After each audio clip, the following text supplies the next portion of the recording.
네, 저는 오늘 우리가 함께 읽었던 전도서 5장 8절 9절 말씀을 가지고 정의와 공의 그리고 우리 사회라는 제목을 가지고 하나님의 말씀을 증거하려고 합니다.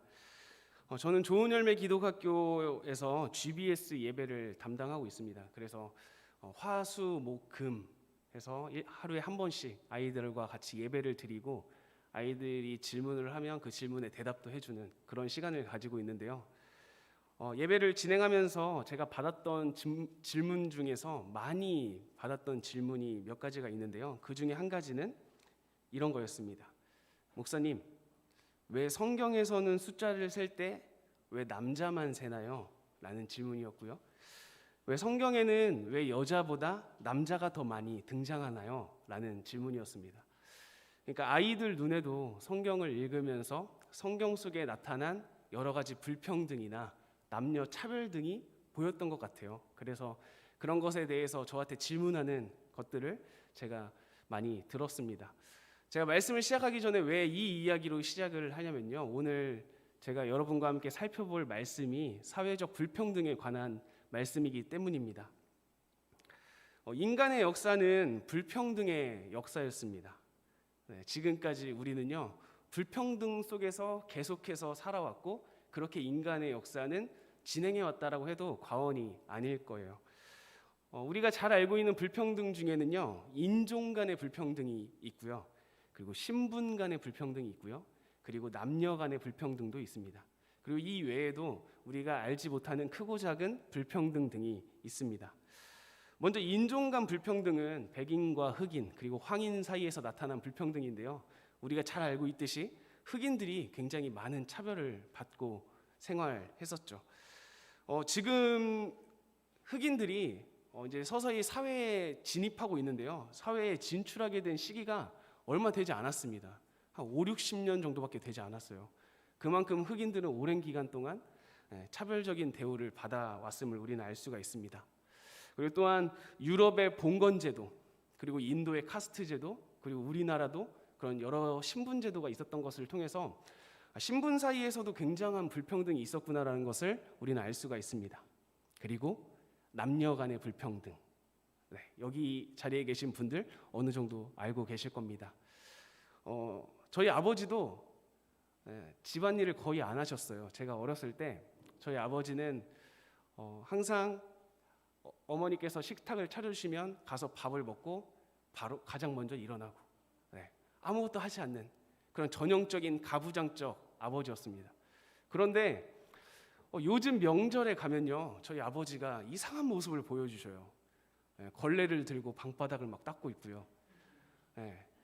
이렇게 쌓여있는 설거지를 갑자기 하는 모습, 그런 걸 보면 제가 많이 느낍니다. 시대가 진짜 많이 바뀌었구나.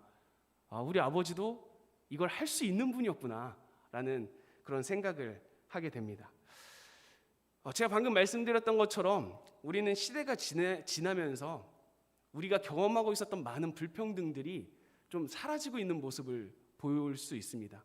예전에는 굉장히 심했던 그런 차별, 불공평이 시간이 흐르면서 점차 차별이 없어지고 모두가 평등한 사회로 조금 바뀌고 있는 듯한 느낌이 들기도 합니다. 이 상황에서 우리가 오늘 본문 8절 말씀을 다시 한번 읽어보도록 하겠습니다. 8절 말씀 함께 읽겠습니다. 너는 어느 지방에든지 빈민을 학대하는 것과 정의와 공의를 짓밟는 것을 볼지라도 그것을 이상히 여기지 말라. 높은 자는 더 높은 자가 감찰하고 또 그들보다 더 높은 자들도 있음이니라. 방금 읽었던 말씀을 세번역 성경에서는요, 가난한 사람을 억압하는 것과 법과 질서를 짓밟는 것이라고 이야기를 합니다. 그렇다면 오늘날 우리가 살아가고 있는 사회는요, 법과 정의가 잘 지켜지고 있나요? 우리가 살아가고 있는 이 사회에서는 가난하고 힘이 없고 연약한 사람들을 억압하는 행동들이 잘 나타나지 않고 있나요? 우리가 살아가고 있는 사회 안에서 불평등은 정말 사라지고 없는 것일까요? 우리가 이 질문에 대해서 한번 곰곰이 생각해 봤으면 좋겠습니다.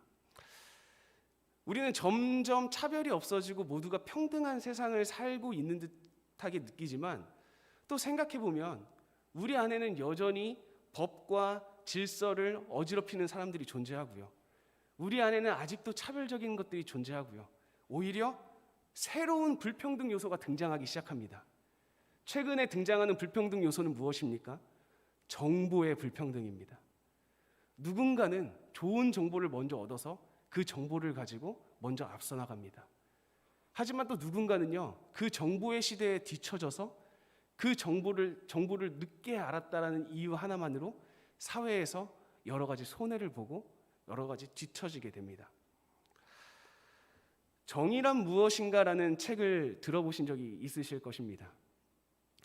이 책은 전 세계적으로 굉장히 유명했던 책이었는데요.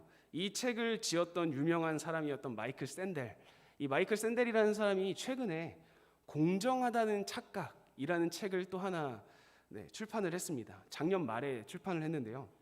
이 책은 전 세계에 공공연하게 깔려있는 능력주의 사회를 비판하는 책입니다. 능력주의는 무엇이냐면요, 개인의 능력에 따라서 사회적 지위나 권력이 주어지는 사회, 그리고 그러한 사회를 추구하는 정치 철학입니다. 능력주의를 보면요, 신분이나 인종, 그리고 남녀 이런 거에 상관없이 개인의 능력과 노력과 성취에 따라서 사회적 지위와 권력이 주어지는 것입니다. 자, 어떻습니까, 여러분?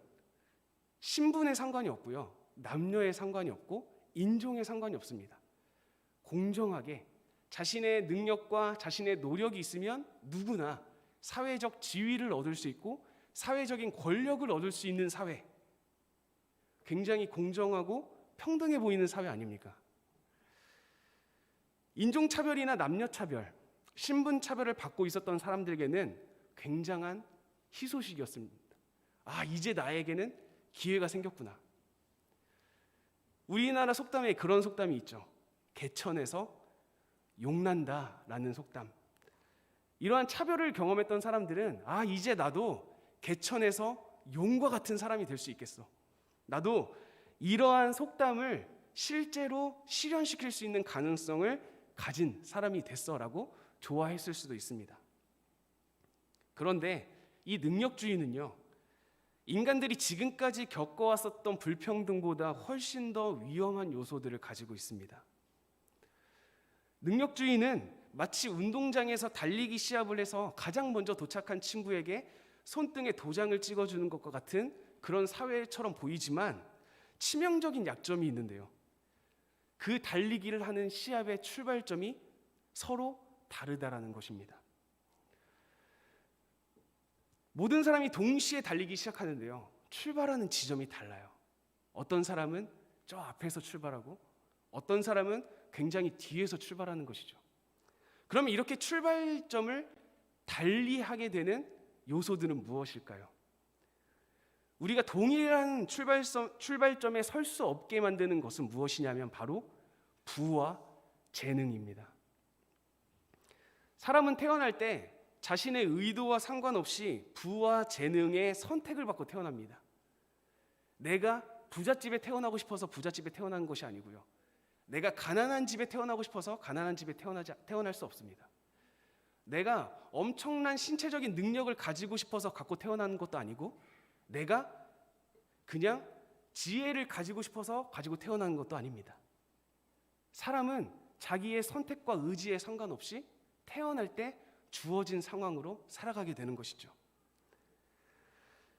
예를 한번 들어보도록 하겠습니다. 어떤 사람은 경제적으로 넉넉한 집안에 태어납니다.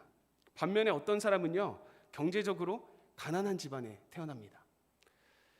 그 양쪽 집안에서 태어난 아이들이 같이 수능 시험을 준비합니다.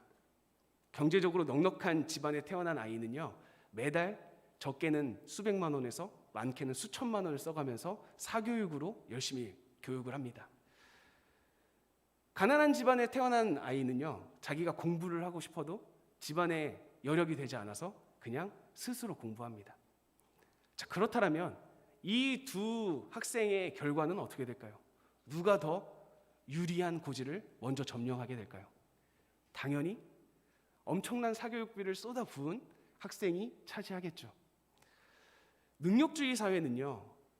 이러한 것을 고려해 주지 않습니다.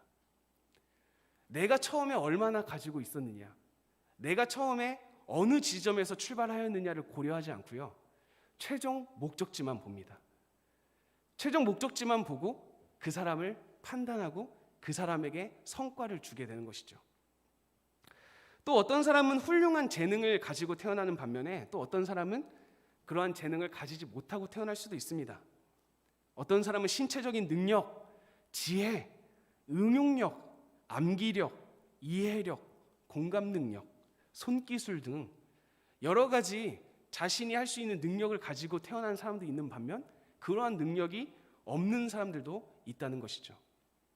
그래서 요즘에는요, 조금 전에 제가 말씀드렸던 그 속담, 개천에서 용난다라는 속담이 이렇게 바뀝니다. 개천에서 나온 용이 금수저를 물고 태어난 사람을 이길 수 없다고요. 제가 GBS 예배를 드리고 있는데요. 예배 시간에 한 명의 친구가 굉장히 해맑은 웃음을 지으면서 저한테 이렇게 이야기를 했습니다. 목사님, 오늘 보니까 목사님 다리가 정말 짧고 허리가 기시네요. 네, 저는 선천적으로 작은 키와 작은 다리, 그리고 상대적으로 긴 허리를 가지고 태어났습니다. 그런데 제가 만약에 모델을 한다면 어떻겠습니까? 못할 것입니다. 아마 시도조차도 하지 않았을 거고요. 저는 정말 시도도 안 했어요. 네. 그런 면에서 보면 제가 목사가 되길 참 잘했다라는 생각이 듭니다. 네. 왜냐하면 이 강대상이 가려주잖아요. 네. 네. 제 다리가 어디서부터 시작되는지, 제 허리가 어느 정도 긴지, 네. 제 다리가 얼마나 짧은지 이 강대상이 가려주기 때문에 굉장히 자신감 있게 설교할 수 있습니다.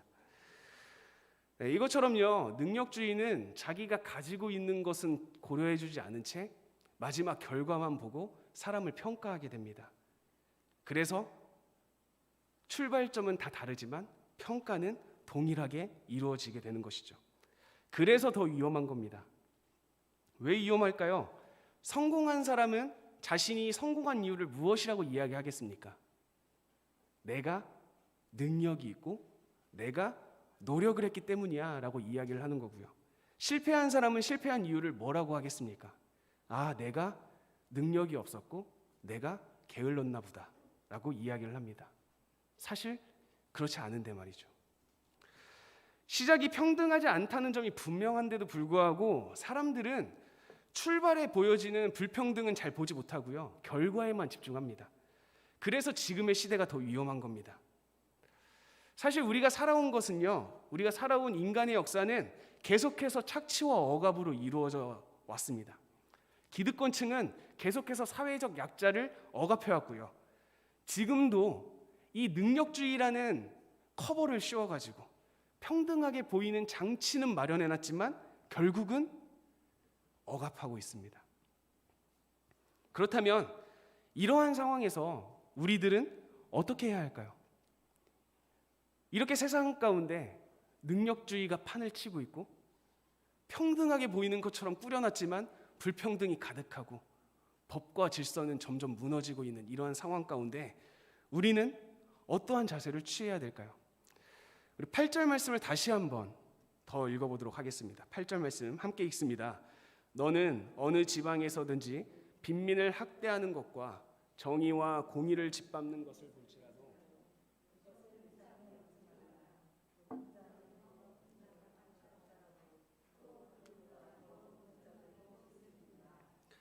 아멘. 가난한 사람들을 억압하고 법과 정의를 짓밟는 것을 목격했을 때 전도서 저자가 우리에게 요구하고 있는 첫 번째 자세는요, 놀랍게도 이상히 여기지 말라는 것입니다. 이것을 히브리어로 보면요, 깜짝 놀라지 말라라고 이야기를 합니다. 이 말씀은 가난한 사람들을 억압하는 것, 법과 정의를 짓밟고 있는 것, 이런 것들을 목격했을 때 맞아, 그럴 수 있어. 인간들이 살아가는 사회에서는 이러한 일들이 생길 수도 있어. 뭐 당연한 거야 라고 하면서 끝내버리라는 것이 아닙니다. 이것은요, 불평등한 구조를 보고 나의 처지를 포기하거나 나의 처지를 비관하거나 하지 말라는 의미입니다. 또한 반대로 그러한 불평등한 구조를 보고 너무 심한 분노를 느껴가지고요, 내 안에 평정심을 유지하지 못하는 행위를 멀리하라는 것입니다. 혹시 논쟁이나 토론을 해보신 적 있으신지 모르겠습니다. 토론을 할 때 토론에서 승리할 수 있는 아주 좋은 방법 한 가지가 있습니다. 그것은 토론의 상대방을 흥분시키는 겁니다. 토론의 상대방이 서로 의견을 주고받다가 흥분하여 자신의 분노가 표출되면요, 그때부터는 논리적인 생각이 어려워지게 됩니다. 이성적인 사고가 마비돼서요, 자신의 생각을 말로 잘 표현할 수 없게 되는 것이죠. 스포츠 경기에서도 마찬가지입니다. 축구를 하다 보면요, 일부러 상대편을 자극할 때가 있습니다. 반칙은 아니지만 조금씩 신경을 건드는 거죠. 그러한 일을 하다가 만약에 상대편이 그거에 반응하여 분노를 표출하고 화를 낸다. 그러면 그때부터는 그 상대방의 플레이가 꼬이게 됩니다. 상대방의 플레이만 꼬이는 것이 아니라 그 상대방의 팀 모든 플레이가 꼬이게 되는 것이죠. 우리는요, 분노를 조절하지 못하고 평정심을 잃어버리면 우리가 평소에 잘 해왔던 이성적인 사고, 논리적인 생각들이 망가지게 됩니다. 그런 점에서 지금 전도서 저자는요, 우리에게 그러한 것을 조심하라라고 이야기를 하는 것이죠. 우리가 이 세상을 바로잡고 올바르게 하기 위해서는 우리의 평정심을 유지하고 우리의 감정을 잘 조절해야 되는데, 우리가 불평등한 구조를 보고 나를 비관하고 포기해버리거나 아니면 너무 극한 분노를 표출하다 보면 올바른 사고, 그리고 이성적으로 그것을 바라보고 판단할 수 없게 된다는 것입니다. 이어서 전도서 저자는 두 번째 자세를 알려줍니다. 두 번째 자세는 이 모든 것들을 감찰하고 계시는 분이 있다는 사실을 기억하라는 것입니다. 이러한 불평등한 구조, 그리고 약자들을 억압하고 착취하는 이 모든 행위를 지금도 지켜보고 있고 알고 계시는 한 분, 하나님이 계시다는 사실을 기억하라라고 전도서 저자는 이야기를 합니다. 사랑하는 성도 여러분, 저희가 지금까지 사회에서 나타나는 불평등에 대해서 살펴보았는데요, 이러한 불평등이 나타나게 되는, 이 불평등이 발생하게 되는 원인은 무엇일까요? 불평등이 발생하는 원인은요, 돈 때문입니다. 재물 때문입니다.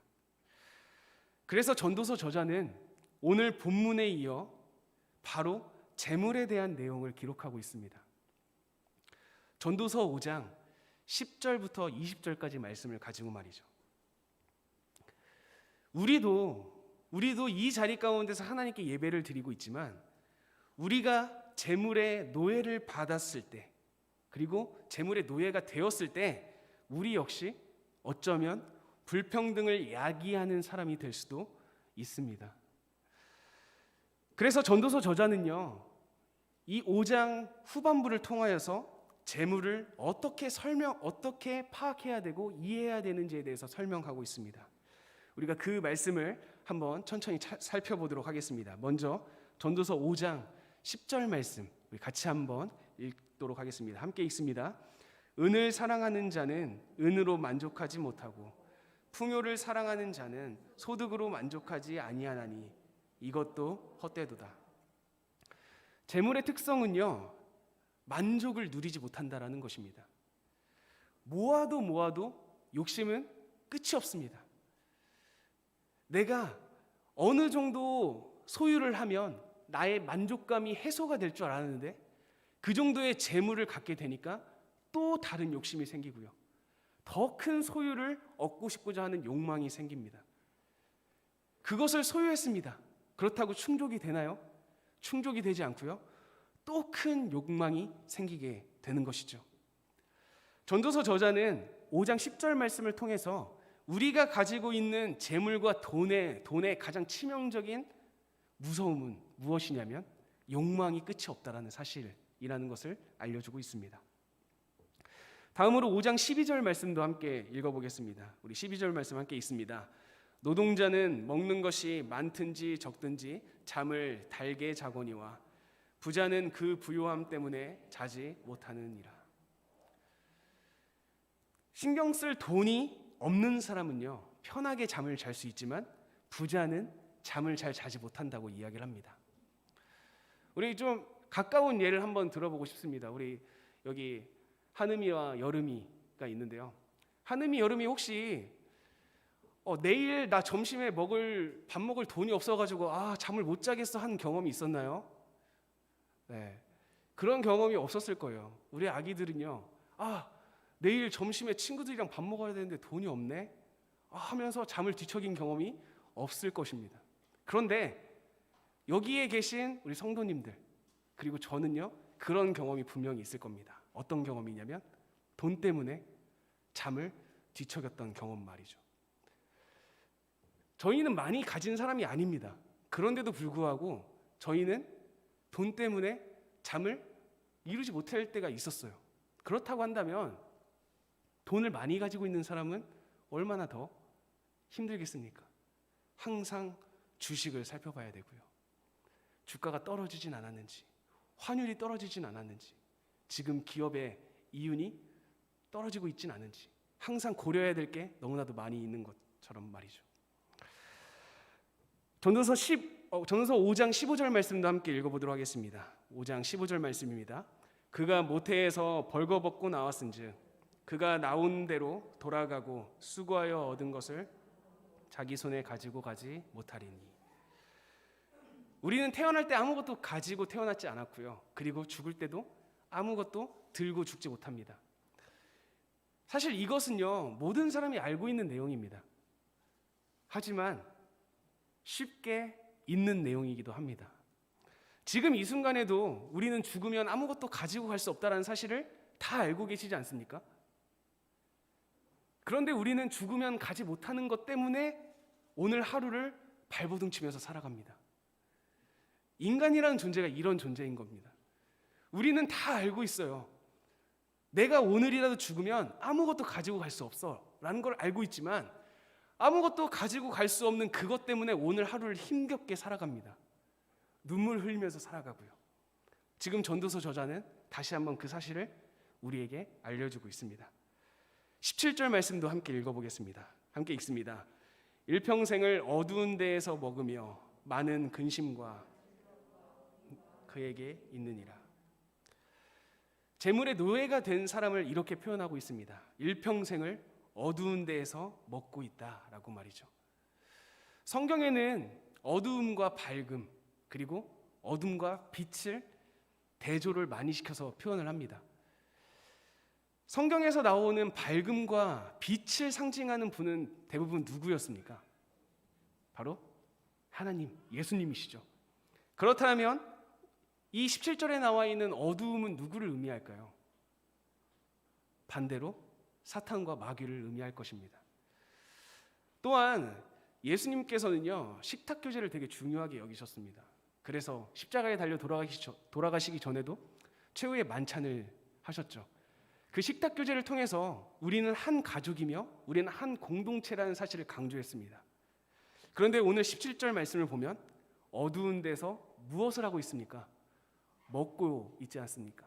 이것은 무엇을 표현합니까? 재물의 노예가 된 사람은요, 사탄과 마귀와 한 가족이 되고 한 공동체가 된다는 것입니다. 그러면서 이어서 말합니다. 많은 근심과 질병과 분노가 돈을 사랑하는 자에게 있을 것이다 라고 말이죠. 우리 주변의 사회를 보면요, 굉장히 여러 가지 능력과 재능과 부를 쌓고 있는 사람들이 오히려 정신적인 질환을 많이 앓고 있는 모습들을 우리는 볼 수가 있습니다. 그들은 신경 써야 될 부분이 너무나 많기 때문입니다. 이 모든 이야기들을요, 지금 전도서 저자는 말하고 있는 것이죠. 그러면 이 재물에 대한 이야기를 이 저자는 어떻게 마무리하고 있을까요? 우리 전도서 5장 18절에서 20절 말씀을 조금 길지만 천천히 한 목소리로 함께 읽도록 하겠습니다. 사람이 하나님께서 그에게 주신 바 그 일평생 먹고 마시며 해 아래에서 하는 모든 수고 중에서 낙을 보는 것이 선하고 아름다움을 내가 보았나니 그것이 그의 몫이로다. 또한 어떤 사람에게든지 하나님이 재물과 부요를 그에게 주사 능히 누리게 하시며 제 몫을 받아 수고함으로 즐거워하게 하신 것은 하나님의 선물이라. 그는 자기의 생명의 날을 깊이 생각하지 아니하리니 이는 하나님이 그의 마음에 기뻐하는 것으로 응답하심이니라. 아멘. 전도서 저자가 이야기하는 이 재물에 대한 총정리, 첫 번째는 무엇이냐면 개개인의 몫을 감당하라는 것입니다. 개개인의 몫을 감당하라고 말하는데요, 무엇이 개개인의 몫일까요? 그것은 하나님께서 허락하신 이 세상에서요, 내가 애쓰고 수고해서 얻은 것, 내가 열심히 땀 흘려서 얻은 것을 가지고 먹고 마시고 즐거워하는 일입니다. 내가 열심히 노력해서 얻은 것을 가지고 내가 먹고 마시고 즐거워하는 것, 이것이 우리가 개개인이 해야 될 몫이라고 전도서 저자가 이야기를 하고 있는 것입니다. 그리고 이어서 말하는 두 번째는 무엇이냐면요, 내가 지금 가지고 있는 모든 것이 하나님께서 주신 선물이라는 것을 인정하라는 것입니다. 우리가 가지고 있는 모든 것이 하나님께서 주신 선물임을 여러분들은 고백하십니까? 우리가 가지고 있는 것은요, 정말 하나도 빠짐없이 하나님께서 주신 것이 확실합니다.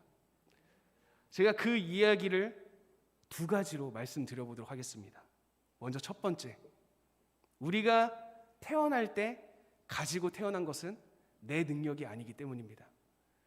우리는요, 건강한 몸을 가지고 태어났고요, 건강한 체력을 가지고 태어났고요, 또한 어떤 사람은 건강한 아주 좋은 손 기술을 가지고 태어났고요, 어떤 사람은 신체적 능력을 잘 가지고 태어났고요, 어떤 사람은 지혜를 가지고 태어났고요, 어떤 사람은요 응용력을 가지고 태어났고요, 어떤 사람은 암기력을 가지고 태어났습니다.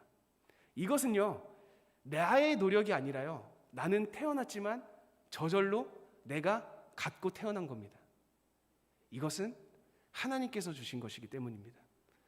이것을 사용하여서 내가 열심히 노력하고 땀 흘려서 내가 얻은 소유, 그것은 하나님께서 주신 능력을 가지고 내가 얻은 거기 때문에 내가 가지고 있는 모든 것은 하나님의 것이 분명합니다. 여기에 또 한 가지 더요. 그것은 시대를 잘 만났다라는 사실입니다. 이것을 설명하기 위해서 예를 한번 드려보도록 하겠습니다. 우리나라에 굉장히 인기 있는 4가지의 스포츠가 있습니다. 그 스포츠는 야구, 축구, 그리고 농구, 배구입니다. 이 4가지 스포츠에서 운동하는 선수들은요, 자신이 열심히 노력해가지고 어느 정도의 성과를 거두면요, 그에 합당한 연봉을 받습니다. 그 연봉은 야구 같은 경우는 100억에서 150억을 받기도 해요. 그런데 우리나라에는요, 비인기 종목이 굉장히 많아요. 장대 높이 뛰기, 포환 던지기, 육상, 수구, 사이클. 이런 선수들은요, 자기가 아무리 열심히 노력하고 자기가 가지고 있는 재능이 아무리 훌륭해도요, 100억, 150억 되는 연봉을 받을 수가 없습니다. 왜냐하면 우리나라 사회는 이미 이 4가지의 프로 스포츠가 점령하고 있고 인기를 휩쓸고 있고 광고 효과가 다 여기에 들어가기 때문이죠.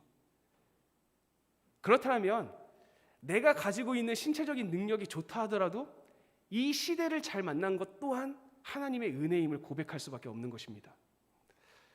제가 사진을 하나 보여드리려고 하는데요, 굉장히 특이한 사진입니다. 네, 보이십니까? 뭐처럼 보입니까, 여러분? 네, 소변기처럼 보이지 않습니까? 그런데 이것은요, 예술품입니다. 마르쉘 디상이라는 사람이요, 이 소변기를 세워놓고요, 이름을 지었어요. 샘이라고요. 그런데 지금은 이 예술품의 모조품, 그러니까 모조품을 해가지고 다른 박물관에 전시를 하는데요, 그때마다 한 작품당 100만 달러, 우리 돈으로 약 11억에 거래가 되고 있습니다. 만약에 이 소변기를 한 100년 전에 예술품으로 냈다라고 한다면 그 사람은 어떻게 됐겠습니까? 미친놈 소리를 듣지 않았겠습니까? 그런데 시대가 변하고요. 이러한 작품을 내놔도 이것을 예술품으로 인정하는 시대에 태어나게 되자 이것에 합당한 대우를 받게 되는 것입니다. 우리는요, 우리가 살아가고 있는 것, 우리가 살아갈 때 우리가 가지고 있는 능력과 재능, 또한 그것이 우리가 살아가고 있는 시대와 맞물릴 때 우리는 합당한 대우를 받을 수 있는 것입니다. 그런데 이 모든 것은요, 내 힘으로 결정할 수가 없어요. 이 모든 것은 하나님의 은혜일 수밖에 없습니다. 그렇기 때문에 내가 지금 가지고 있고 내가 지금 누리고 있는 모든 것은 하나님의 것이 분명합니다. 그러면요, 내가 가지고 있고 내가 누리고 있는 모든 것이 하나님의 것입니다라는 고백을 할 수 있을 때 우리에게 나타나는 것은 무엇이 있을까요? 내가 만약에 평범한 사람들보다 조금밖에 가지고 있지 못한다 라고 하는 사람들은요, 그럼에도 불구하고 하나님께서 나에게 주신 것들에 대해서 감사할 수 있을 것입니다.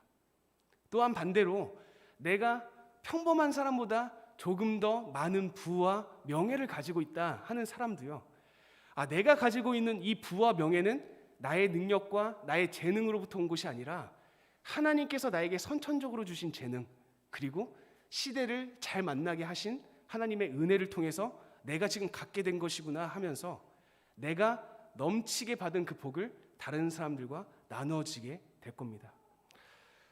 저는 여기서 복이라는 단어에 대해서 좀 설명해 보고 싶은데요, 복이라는 한자를 보면 이렇게 생겼습니다. 네, 이게 복이라는 한자예요. 그런데 복이라는 한자의 오른쪽에 있는 한자들을 잘 보면요, 첫 번째 뭘로 시작하죠? 한일입니다. 그 다음에 입 구자고요, 그리고 밭 전자예요. 그러니까 복이 의미하는 것은 무엇입니까? 한 사람의 입을 채울 수 있을 만큼의 밭을 가지고 있는 것이 복이다라는 것이죠. 그런데 현대 사람들은 어떻게 살아가고 있습니까? 나만 채울 수 있을 정도의 그 소유를 가지고 있는 것이 복이다라고 알아야 되는데, 그것을 넘어서 더 많이 소유하고 더 넘치게 소유하고 다른 사람의 것을 빼앗아서라도 내가 더 가지려고 하는 욕구, 이 욕구 때문에 사회적 불평등과 법과 질서가 무너지는 것 아니겠습니까? 우리가 가지고 있는 모든 것이 하나님의 선물임을 인정할 때 우리는 분복할 수 있습니다. 내가 받은 그 복을 다른 사람들과 나눌 수 있다는 것입니다. 마지막으로 전도서 저자는 이렇게 말합니다. 주변에서 발생하는 여러 악한 일로 인하여서 내 마음 가운데 큰 상처를 내지 말라라고 이야기를 합니다. 주변에서 발생하는 그런 불평등과 내 마음에 들지 않는 여러 모습들 때문에 내가 나를 공격하고 내 마음에 스크래치를 내고 내 마음에 상처를 주는 행위를 멈추고 하나님께서 나에게 원하시는 것이 무엇인지를 집중하라는 것이죠. 마지막으로 20절 말씀을 새번역 성경으로 한번 보도록 하겠습니다. 우리 같이 한번 읽어보겠습니다. 시작. 하나님은 이처럼 사람이 행복하게 살기를 바라시니 덧없는 인생살이에 크게 마음 쓸 일이 없다. 하나님께서 우리에게 바라시는 것은 무엇입니까? 우리 모두가 행복했으면 좋겠다라는 것입니다. 우리가 살아가고 있는 이 세상은요, 분명히 불평등하고요, 계속해서 법과 질서는 어지러워질 겁니다. 그리고 한순간에 좋아지지 않을 거예요. 그렇다고 할지라도요, 그 모습 때문에 우리가 좌절하거나 포기하거나 우리의 삶을 내려놓지 마시고요, 그 모습 때문에 너무나 과한 분노를 표출하여서 내 마음 가운데 상처가 나는 것들을 멈추시고요, 이러한 일들이 일어날 수도 있어. 그렇지만 나는 이러한 상황 가운데서 무엇을 할 수 있을까라는 것을 고민하며 살아가는 저와 여러분이 되시길 간절히 축복합니다. 말씀을 마무리하려고 합니다. 사회는 점점 교묘하게 법과 정의를 짓밟고요, 그리고 약자들을 억압합니다. 이것은 돈과 재물 때문에 발생을 하는 겁니다. 우리도요, 돈의 노예가 되고 재물의 노예가 되면 어쩌면 우리도 약자들을 짓밟을 수가 있고요, 우리도 어쩌면 법과 질서를 어지럽히는 사람이 될 수도 있습니다. 그렇기 때문에 우리가 가장 먼저 해야 될 것은 무엇이냐면 재물로부터 자유해지는 것. 내가 가지고 있는 부와 재물들이 하나님께서 주신 선물임을 인정하는 것. 하나님께서 우리 모두를 행복하게 살기를 원하시는 분이라는 것을 기억하는 것입니다. 바라기는 이 자리 가운데 있는 저와 여러분, 그리고 금왕성전에서 예배를 드리고 있는 성도님들, 그리고 각자의 처소에서 예배를 드리고 있는 모든 성도님들 가운데 재물을 이길 수 있는 능력을 가지게 되길 간절히 축복합니다. 그 재물의 유혹으로부터 벗어나서 우리가 재물을 하나님의 안에서 잘 사용하며 재물을 잘 이용하여서 우리가 오히려 이 세상에 만연해 있는 그 불평등을 평등하게 바꾸는 데 앞장서고, 법과 질서가 어지럽혀져 있는 이 세상 가운데 그 질서를 바로잡는 일에 앞장서서 나아가는 우리 무국중앙선교회 모든 성도님들 되시길 예수님의 이름으로 간절히 축복합니다.